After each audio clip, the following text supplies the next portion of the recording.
कराची में गरज चमक के साथ बारिश की पेशगोई की गई है। इस पर बात करने के लिए हमने राब्ता किया है। चीफ मेट्रोलॉजिस्ट सरदार सरफराज साहब हमारे साथ मौजूद हैं। सर, बहुत शुक्रिया आपका डॉन न्यूज से बात करने के लिए। बताइएगा कि आज कराची में बारिश कब तक शुरू होने का इम्कान है?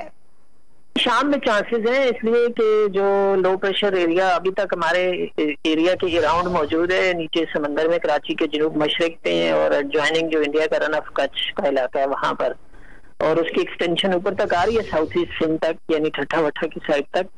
तो शाम में चांसेस हैं दोबारा से आंधी वांधी भी चल सकती है और गरज चमक के साथ बारिश के शाम में, रात में, और अगले 3 दिन तक ये एटलीस्ट जब तक ये लो प्रेशर एरिया मूव करके आगे उधर समंदर में से ओमान की तरफ निकलने का इसका इम्कान है, जब तक ये हमारे एरिया के कुर्ब जवार में। सरफराज साहब, आपका बहुत शुक्रिया डॉन न्यूज से बात करने के लिए।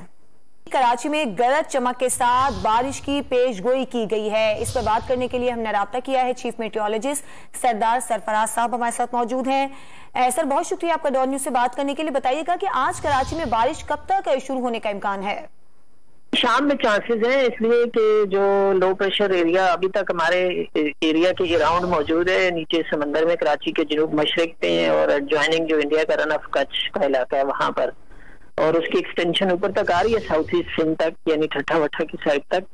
तो शाम में चांसेस हैं दोबारा से आंधी वांधी भी चल सकती है और गरज चमक के साथ बारिश के शाम में, रात में, और अगले 3 दिन तक ये एटलीस्ट जब तक ये लो प्रेशर एरिया मूव करके आगे उधर समंदर में से ओमान की तरफ निकलने का इसका इम्कान है, जब तक ये हमारे एरिया के कुर्ब जवार में।